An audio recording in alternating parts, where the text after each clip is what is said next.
Mewtwo, the psychic abomination from the Pokemon Kanto region, and Rayquaza, the sky-high Pokemon from the Hoenn region.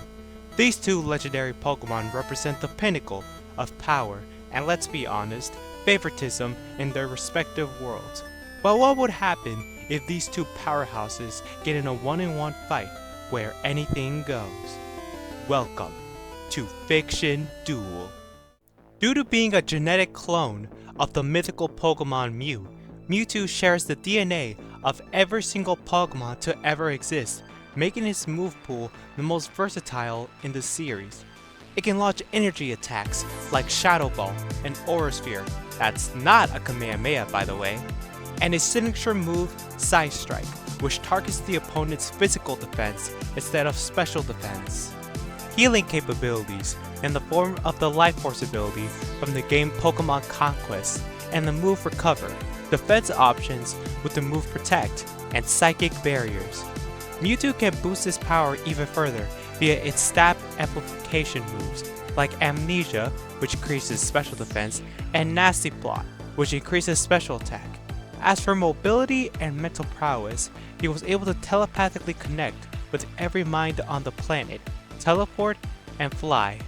As for its weapons, in the Pokemon Adventures manga, they wield a massive spoon that they can reshape and split into two, and above all, it wields the Mewtwonite X and the Mewtwonite Y. What truly makes Mewtwo a cut above the rest is that Mewtwo can Mega Evolve without the aid of a trainer. Now, let's talk about Rayquaza.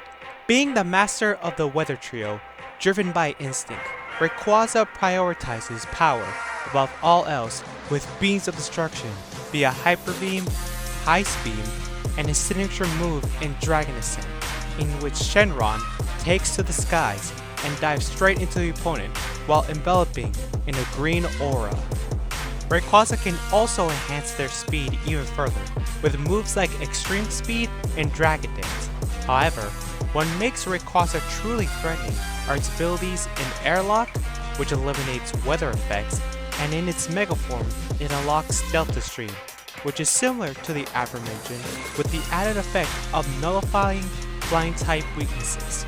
Rayquaza in Legend are also capable of Mega Evolving without a trainer via the prayers of the people. As a baseline, since we are considering feats from all incarnations of Mewtwo, the Mewtwo we see in Pokemon the first movie, Mewtwo stated that they could create a storm that could destroy the world. It's unclear whether it meant destroying the planet's surface or blowing up the planet.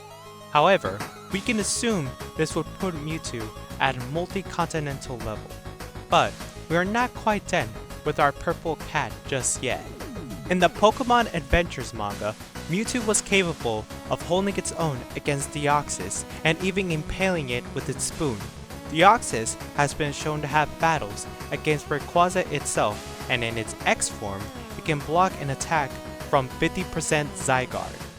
To put this in perspective, 100% Zygarde was able to defeat Ultra Necrozma, who in its base form was capable of absorbing all the light from Ultra Space, which is stated to be an interdimensional spatial realm, which can be interpreted to have multiple dimensions/universes that can all be three-dimensional and infinite in size, putting both complete Zygarde and Ultra Necrozma at high universal levels of power.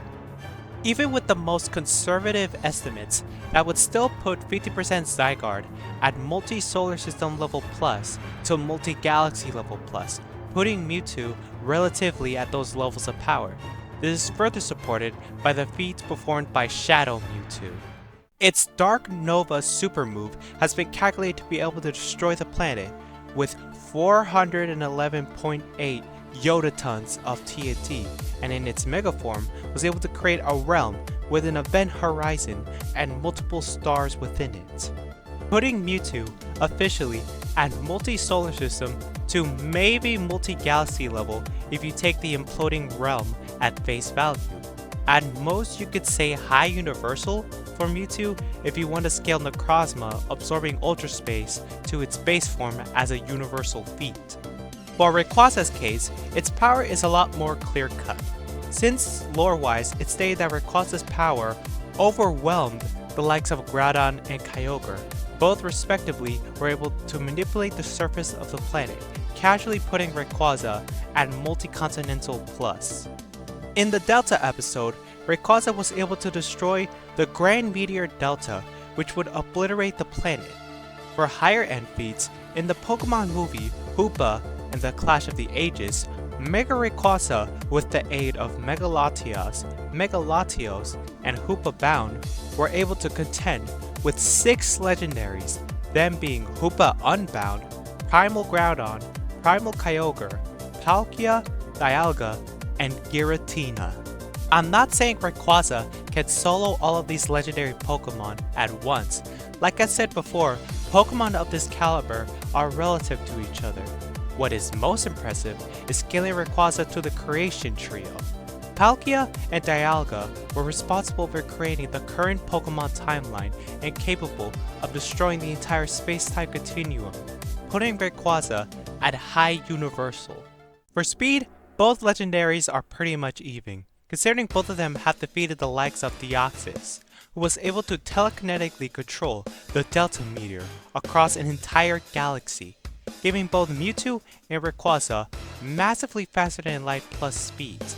Arguably infinite speed for both, since the aforementioned Necrozma absorbs the light of an infinite space. On to the final category. In terms of intelligence, there's no Pokemon better than Mewtwo. Since it has the DNA of every single Pokemon, its intelligence would naturally upscale to the likes of Alakazam, who has an IQ of 5,000, and Metagross, whose brain is comparable to a supercomputer. As for Rayquaza, as stated in its Pokédex entry, they spent hundreds of millions of years in the ozone layer, never coming down, implying it constantly flies without resting. Not to mention, Rayquaza fought evenly with Deoxys, while Mewtwo struggled a bit more and nearly died to it. So let's say this fight takes place in Mount Kina, where Mewtwo and the other clones reside, and Rayquaza disturbs the peace, which results in Mewtwo and Rayquaza duking it out. Well, I did mention previously that these Pokemon should be relative. Stat-wise, I would say Rayquaza has more consistently shown to be at this level of power, while Mewtwo is a bit more vague if I don't use a composite version. At the very least, I would say Rayquaza has greater destructive capacity, while Mewtwo has more versatility. If Mewtwo draws the fight out, it gives itself a stat boost, while stopping Rayquaza from getting its stat boost by using moves like Taunt and Disable, Mewtwo might have a chance. However, that would prove to be difficult since Rayquaza is driven by instinct. They would just relentlessly attack Mewtwo, forcing it to either counterattack or defend, especially with the use of extreme speed. Since Rayquaza is driven by instinct, Memory Erasure wouldn't work on it either. While I can see Mewtwo switching up its fighting styles mid-fight and adapting accordingly, there are too many variables against Mewtwo's favor. Rayquaza has greater stamina, experience, and survivability to a point it will eventually score a victory, making Rayquaza the winner. That's all for today's video, homies. Hope you enjoyed this installment of Fiction Duel. Don't forget to like the video, subscribe for more content, and let me know in the comments what kind of matchup you would want next. Until next time, keep on creating. See you around.